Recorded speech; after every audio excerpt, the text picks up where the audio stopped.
Hey guys, welcome on this week's episode of Reelfilms, and today we're going to be talking about The Last of Us Season 2, Episode 3. My name is Jason, and I have two guests with me here today. I'm Sam. And I'm Kennedy, and I cut you off. You're good. I was going to say I like the color yellow. I always do a weird intro to start these. Well, in last week's episode, Joel died. Pedro Pascal is dead. Mm-hmm. And this episode really dealt with the aftermath of that. And then Sam and Kennedy, you guys have not played the game. Mm-mm. So I just want to leave it open to you guys. I did play like an hour of the first game and then decided I'd rather play like Minecraft or something. Wow. We're going to cut that out. I never played any of the game. And also I'm just a very offline person, so I never knew anything about what's going on. Wow. So, yeah, I'm just going to leave it to you guys. Just for now, what were your thoughts on this episode, particularly following the events of what happened in the previous episode? Yeah, I thought this episode was pretty interesting from like a character's perspective because you see what Joel meant to everybody. But I did think because of that, this episode was like really boring. That's kind of my opinion of it. I actually really liked it. Because I mean, of course, like, the high action, like, intense episodes are great, too. But I think the show's just so well written that even the parts that are more, like, you know, like, nobody's in danger or anything, but it's just, I think it's just, I don't know, it feels so real. The characters feel very real. Like, yeah, so when someone, you know, like Joel gets killed and they have that meeting, like, it's just a meeting, but to me, I was intrigued the whole time. Yeah. That town hall meeting you guys are talking about, that never happened in the game. So it was really nice to see, like, how they were, like, voting on this decision to, like, send, like, a patrol of, like, 16 of their top best to go, you know, avenge Joel. Yeah. So, like, yeah, that never happened in the game. So it was very interesting to see, like, different perspectives of, like, the people who were, like, in the town. One person was like, Joel meant so much to us, but we shouldn't do this. Let's just forgive and, like, be gone with it. That person that caught me off guard was, I forgot his name, but he's the one that called Ellie and Dina a slur at the dance. Yeah. I was very surprised. He, like, stood up for them and like, what are we doing here? They killed one of ours. They might do it again. We should go after them. Like, it was almost like a nice, like, little redemption arc to show that, like, him and Ellie have, like, the same perspective on things. And that was never in the game. Yeah. In the game, all he does was, like, call her a slur at the dance. And that was pretty much it after that. So it's nice seeing, you know, good character growth from him, at least. Well, it was nice seeing, like, multiple perspectives of it, too. Because you get the other guy that was at the town hall that was like, if we go after them, what makes us any different from the Raiders that are attacking us? And it's like, it kind of adds to what Kennedy said last week, where it's like, it really is just a cycle of violence, and that's what they're going for with the show as well. Yeah. Is that, like, there needs to be something that cuts it off, otherwise it just keeps going and going and going. Yeah, and I think, given what I said last time, I think it makes sense that, like, when I was watching this meeting, you know, I think also the sign that it's a good show is, like, every episode you're kind of like, what would I do in that situation? Yeah. And I think as the meeting was going on, I think genuinely I would have been someone who's like, we should not do this. I think it's, like, it's a waste of resources. And then also what his brother, is his brother's name Jesse?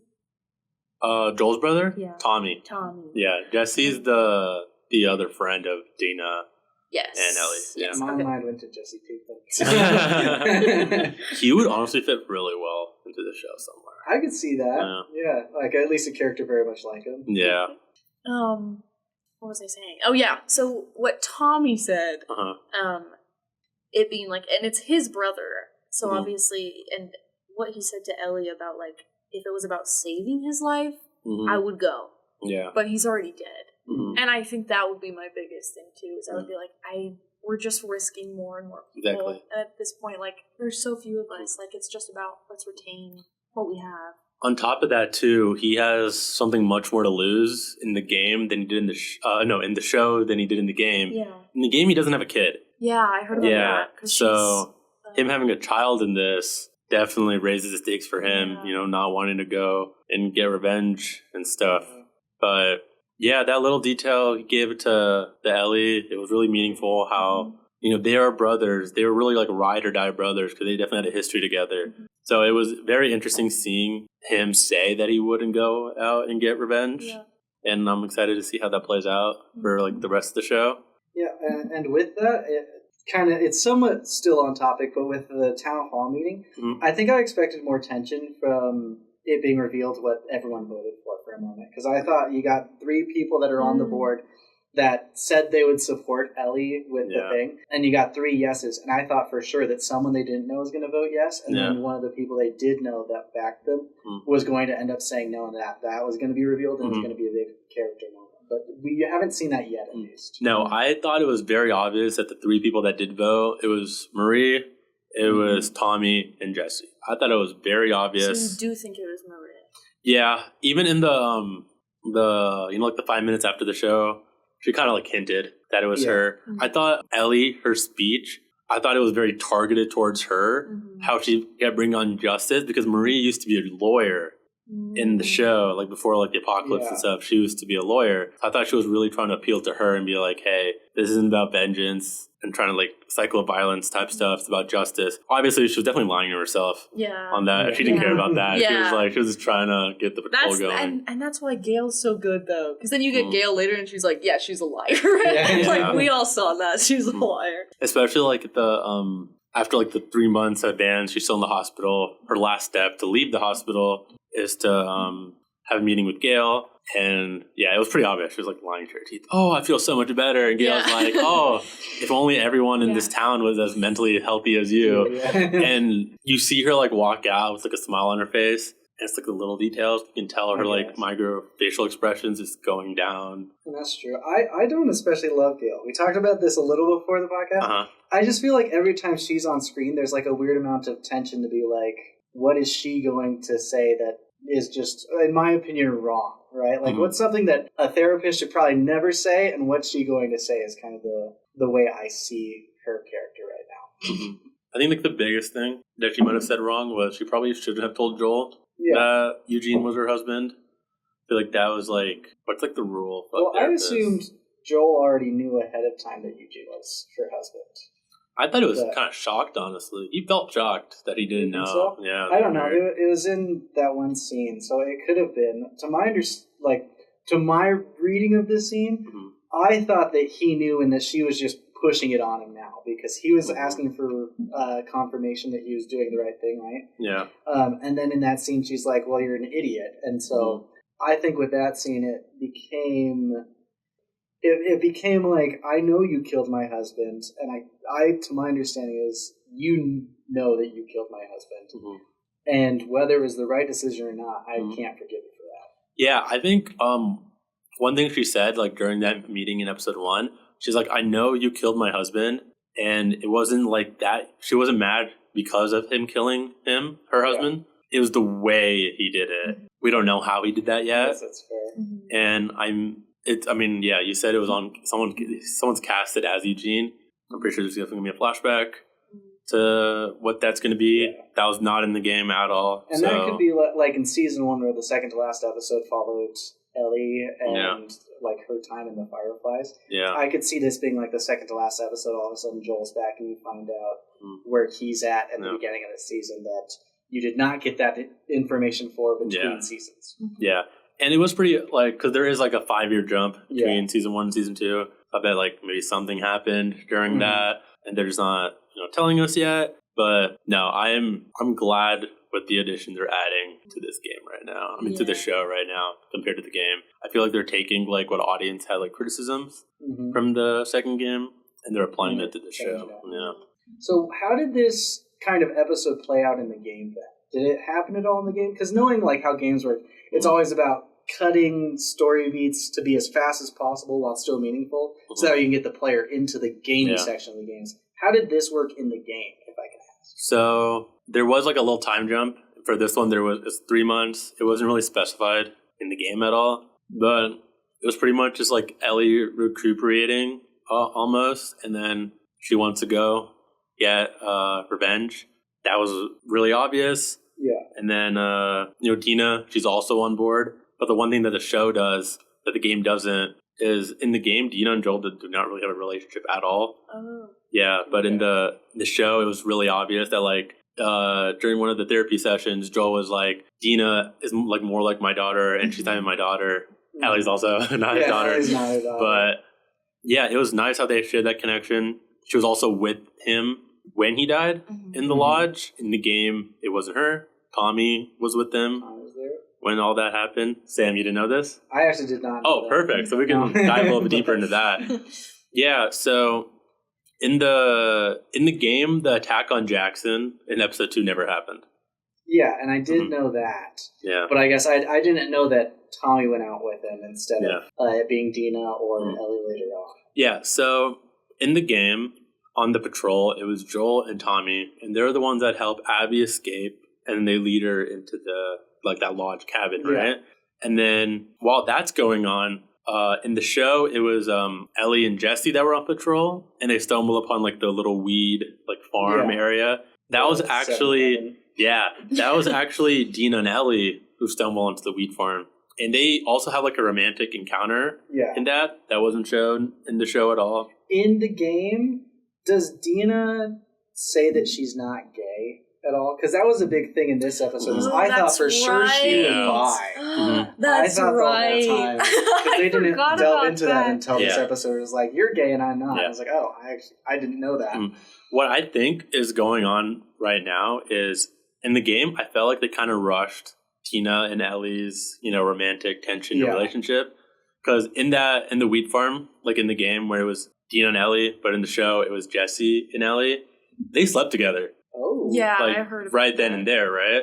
So I feel like the show is trying to slowly build up their relationship because, if we jump forward to the tent scene when they already left for Seattle, there was some kind of tension there. And then Dina did say hey, I'm not gay, but how do you rate our kiss and stuff like that. And then one thing she did say, which she didn't really do this in the game at all, but she said she was still with Jesse, got back together with Jesse. Oh, did they say that in the show or in the game? In the show. I think I missed that line then. Yeah. Doesn't that also happen in the tent or just before that? It happened in the tent, and she said they got back together within that 3-month span while Ellie was in the hospital. Oh. Which is a little interesting, if they were going to do, the romantic relationship between Dina and Ellie. Yeah. The way she said it, she's technically still with Jesse almost, which is... But I don't know if that's actually true because, she didn't... Because she told Ellie that she was the only one who knew, or the first one to know about...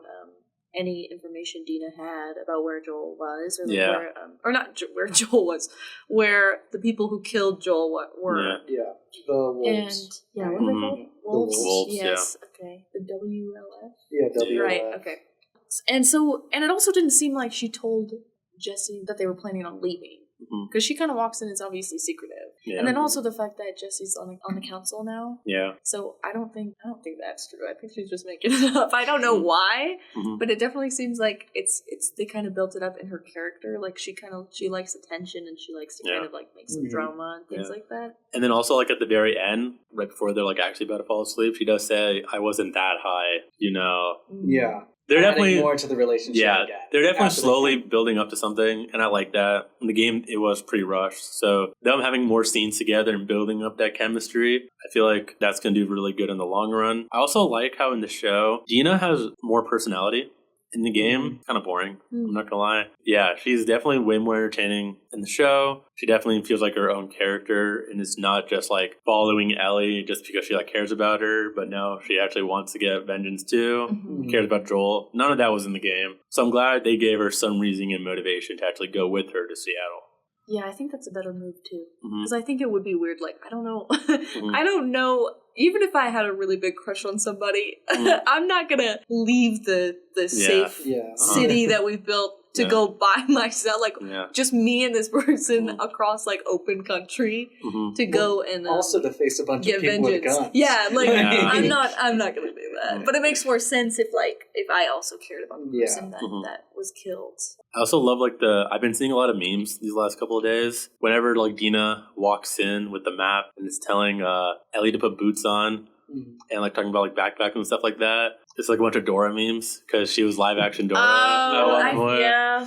So it's what is Dora doing now with all these maps and stuff like that? So I thought that was very cool. What were your guys' thoughts on Bella Ramsey's performance in this episode, specifically as Ellie? I don't know if I have many thoughts about Ellie. she acts very like realistic from how I'd expect someone going through that to act. And as little as I know about the character, I do think that she plays the character very well. I feel like the fact that I have nothing to say speaks volumes as to, like, she's doing great, because I don't think of her as anything but Ellie. Exactly. I see her and I'm like, oh, that's Ellie. Now, this is where I have an issue with it. I wanted to ask you guys first, because you guys never played the game. So you have no expectations. Right. And I think I wish I had that mindset. That's what multiple people have said. That they wish they hadn't played the game so they could enjoy the show. Yeah, because... It's funny. Sorry, I want to just draw an analogy there. Because I feel the exact same way about the Uncharted movie, actually, which is another Naughty Dog game. You hate Uncharted. I hate the Uncharted movie because it's just not Nathan Drake. If I went in just expecting like a treasure hunting movie with Tom Holland, I bet I would have loved that movie, but I went in expecting like an Uncharted movie. Even though it was still kind of mid, though. Yeah, it was a very stereotypical just treasure hunter movie. Yeah. Right? Yeah, but Uncharted had... Yeah, I feel I have the same opinions as you. Sorry. But going back, you have expectations about The Last of Us. We weren't going off topic technically because they're both by Naughty Dog, so it's okay. But no, like, when I'm watching the show, I try my best not to make comparisons. But, like, your mind just does it on purpose. You can't control that. The biggest complaint I have, I wouldn't say it's necessarily Bella Ramsey. It's more so the writers and how they wrote her character in this season. Because in the game, for part 2, she's a lot more, like, closed off and silent, like, edgy, like, teenager, right? Like, young adult type thing. Yeah. But so far in the show, she acts exactly how she did in season 1 and then, like, part 1 in the game. Almost like a little childish. I think there's a little more development there. Like, I think she's still more adult than she was in season 1, but I could see that. Yeah. One of my biggest issues, actually, is, like, when you do watch a show, and then, like, just a ton of things happen off-screen between seasons. So I like that, at least for us having no expectations, it's the same character that we saw beforehand. Exactly. I have this kind of issue. I do love Ted Lasso, which is going so much. I love Ted Lasso, too. Love it. But my biggest issue with Ted Lasso is that, like, things happen between seasons and you just kind of have to accept it. Yeah. Right? Because, like, you come back in season 3, and all of a sudden Nate's character is just, like, an arrogant douchebag. And you're just like, the last season, he was like, there was build-up, but it was not to the point that we see it now in season 3. And so that's one of my big issues with that show that I think I like about this show is we're seeing the changes happen on screen, not it being put right in our face, and we just have to accept it. No, I completely agree with that. I am also a big fan of Ted Lasso, so I do understand where you're coming from with, like, Nate's arc and stuff like that. And, like, as you can see, like, in this show, since you guys haven't played the game, you can, like, see her progression of her getting older. Yeah. But for me, I'm like, why is she still, like, young? I definitely I felt like she matured a lot. I think, actually, my unpopular opinion in season 1, having not played the game, was that obviously, like, Ellie is so beloved. Like, that character means so much to so many people. Yeah. And when I watched the show, I was like, she's annoying. I was like, she's annoying. She's so, like, obviously, like, you lived through the apocalypse, so you're gonna be, like, snippy. Like, but it was like, even with people who were, like, trying to help her, she's not in danger. She's so, like, 0 to 100, like, so antagonistic, right? And so I was like, she just seems like so hard to, like, if you're trying to do this trek with this, she seems like hard to work with, you know? Yeah. And so in this season, I do actually feel like she's grown up a little bit. I definitely felt that way because I was like, oh, now she seems like more mellowed out, more tolerable, which would make sense because now she has like a stable, again, like for the apocalypse, like stable place to like live and she's more normal. With the show, it feels like they're kind of dancing around it, but does she know that Joel killed all the Fireflies? I feel like the answer has to be yes, with the way she hates him. Yeah. But I feel like there's a lot of things that just it raises the question for me. And I feel like the answer has to be yes, but I don't like the way that everyone dances around it in the show. I'm so glad you brought that up though, because we actually haven't like talked about that on this because I think it's just like everyone's like, oh yeah, it goes without saying. Like obviously she was mad at him way before he actually confessed to anything, and so he never told her. But I think like she was really young. They were just escaped like a really traumatic situation. She has no memory of it. She was asleep, so she kind of took him at his word. But then totally, I think this whole time she's been kind of like something's weird. Like I don't understand why I never saw those people. I just blacked out, and then I was here. you seem to be. Like, you lived through a really traumatic event. And so I think she definitely has an idea, but I don't think that she knows for sure. I think a small part of her is holding out hope that, like, he didn't do something he's like not that. that Or at evil. least she didn't know the full extent of it. So. No comment. Yeah. I'm not gonna say anything. That's all I'm gonna say. The silence speaks volumes. But yeah, I also with this was a while ago. Yeah. But with the Eugene thing, yes, it's been kind of like it's been implied that like Joel had to kill him because he got infected or something. That's what I initially thought too. But actually. we don't know that, and I was like, especially if like because if you're out on a patrol. And, like, things go wrong, of course, like, someone gets bit or whatever. Mm-hmm. But you would still have, like, a gun on you, so I don't understand why Joel killed someone in such a, like, apparently implied inhumane way. Yeah. But I'm like, but what if it was some sort of, like, what if, like, Joel snapped because, like, Eugene somehow found out? That's a popular theory, actually. Yeah, that's what I think, too. Is it really? Okay, good. Yeah. Because I'm like, that could be a possibility, because we don't know. Like, Joel could have just said someone was infected, and I don't know. Yeah, and there's something I can't talk about because it's never happened in the game, so I don't know. So, yeah, I also think that too. Yeah. I feel like Eugene found out some way that Ellie's immune. Yeah. And was going to tell people. Yeah. That's what I feel like happened too. We don't know, but that's a pretty popular theory. Well, and maybe that's why, like, well, I guess, okay, so I'm just talking about when she got that bite mark and she had to like make it a scar like over it to show that it wasn't. Make it a cut instead of I'm like, was that because one person found out, so now she's like good at hiding that sort of thing, or is that just because like upon arrival they had to tell her you can't tell people? That's good. So, that's a good theory, actually. Like on top of that, her original bite mark she covered up with like the tattoo and stuff like that. Okay. No, that's actually a good theory. Actually, maybe she learned from her lessons from other people finding out. I actually never thought about that. Yeah, it's very complicated. I'm not going to say more to that, but yeah, I will say all the doubts you have, it will be answered in some way for the rest of the season. That's all I'll say. Something I will say that annoyed me a lot more than it should have was when Tommy and is Gail the therapist? Yes. Yeah. When they were just out in the middle of the baseball game. Yeah, the baseball field. Come on, no. I thought that was the stupidest thing. But I love moments like that. I really do. Because I'm like, I know that they're not like the most, I was taken out of it because I was like, you're just in a place where you're going to get hit by a ball. I was sitting there the whole scene. Like, it would be so funny if just out of nowhere someone just got bonked. I like the scenes like that because it's just like more world building. Of, like, I guess. My gosh, like these kids are being totally raised like, because some people, like Ellie, were born before the world as we know it. So, like, she didn't know what airplanes were. They were born, like, after the fall of civilization. Which is these kids are born, like, when it's already being rebuilt. Which is just really interesting to, like, think about. And I would have been fine with the scene if they were behind the gate. When they had the gate and they were just in the field. It's kind of weird because I had a moment like that recently with, me and Caitlin actually went to the zoo recently, last week. And I don't know what was happening when we went there, but like it was like every school in the entire area was doing field trips that day. And I looked at Caitlin and I was like, these kids look like they're like 6 years old. I think these are COVID babies. And she was like, and it's that realization. And so it's the same thing in this show. We're like some people were, teenagers when COVID happened, and so like some of these characters were teenagers when, the infection actually spread. And then these other kids were like born after that whole thing happened. And so I actually really enjoy those scenes because it's just interesting for me to be like, oh, wow, they still have a way to like play baseball. Like the children are growing up like how children before everything went down happened. Yeah. Yes, and like they have no idea. This is all they know. Yeah. I think that's just really that's just something I like to think about when I'm watching. That's why I like these episodes. Yeah, it definitely shows like how the town of Jackson like works. I did love the little scene how they're like rebuilding the town like after it went down. I thought that was really good.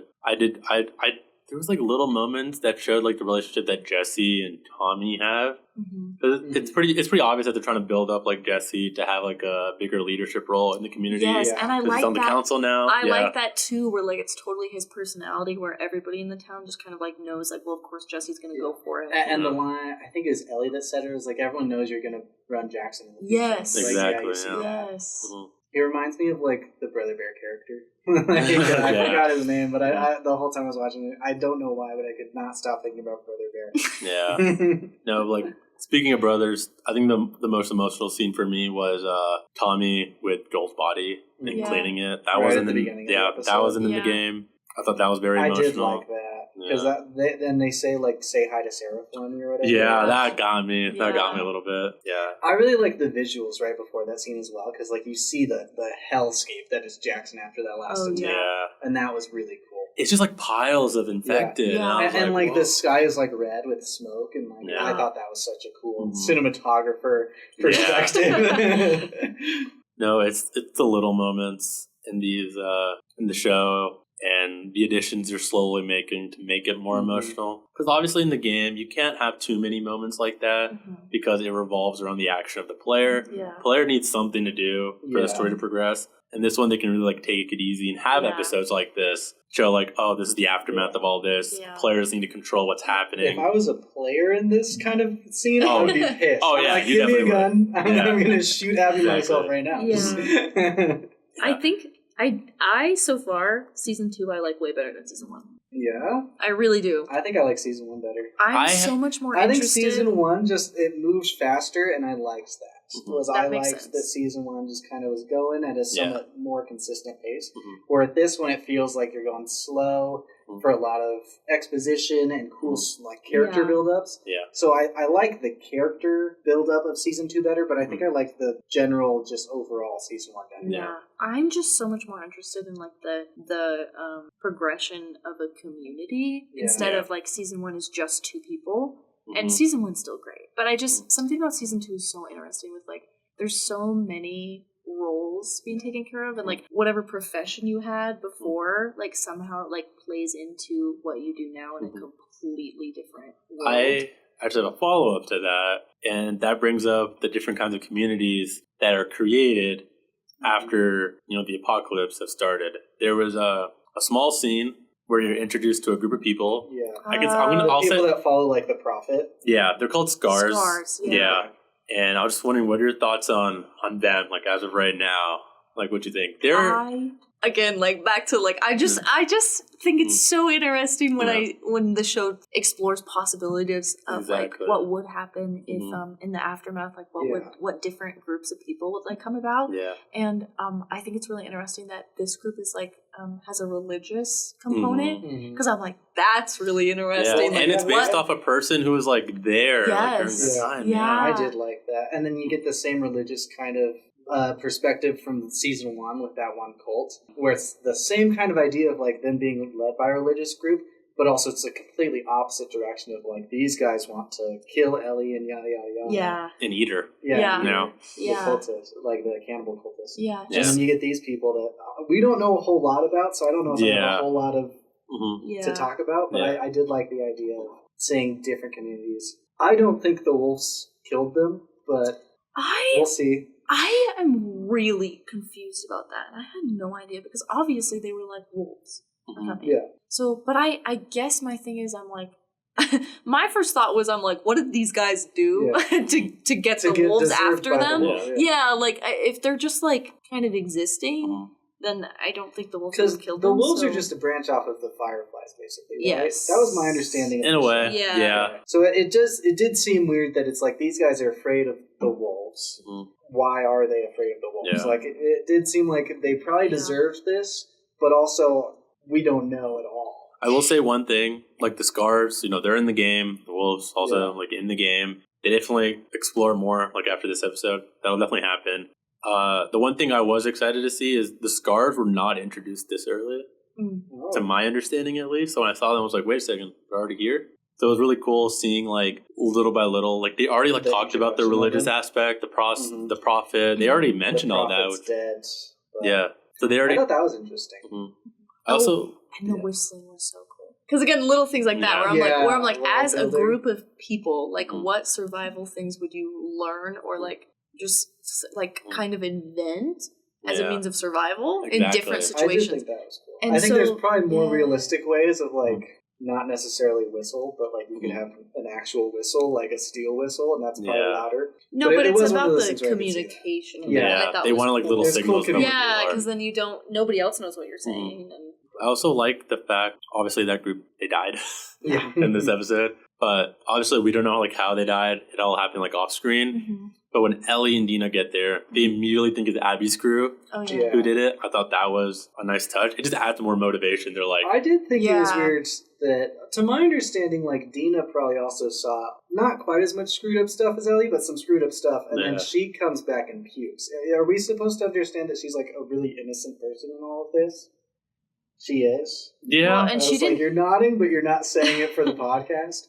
I was kind of interested about like, so obviously they're going on this whole journey together to get vengeance, and that's what they're going to do. Yeah. But Ellie is more similar to Abby, and Dina also didn't see Joel die. She's unconscious. She went to sleep, and then she just woke up with like knowing he was dead. She didn't see a single thing about it. Mm-hmm. And so I think like when they finally catch up to them, and if and when there's a moment where Ellie like has the opportunity to get what she wants, which is like to kill Abby, I think she's gonna like. I think it makes so much sense for her character to go completely berserk and too far. And Dina, in this case, is the one who has more of a normal, like, she's experienced less trauma. She's like the baseline almost. Yes. Yeah. Like, so she still, like, has a sense of, like, what's right and wrong. Mm-hmm. Whereas Ellie has experienced such horrible cruelty that to her, like, justice, she can go way farther past. And then, like, if Dina sees her do that, who's to say what happens? And I assume that she's not going to be cool with that. I do know how the game ends, actually. I've not say played anything. the game, but I do know how the game ends. Do not say anything, because I have no idea. Yeah, I don't know. We're going off to areas where I can't talk about. So I think it's good to end the podcast here, honestly. Well, thank you for listening on this week's episode of Reelfilms with The Last of Us Season 2, Episode 3. Woo-woo! I saw the trailer for next week's episode. I'm excited. It looks really fun. And yeah, we'll be back next week. Go Utes!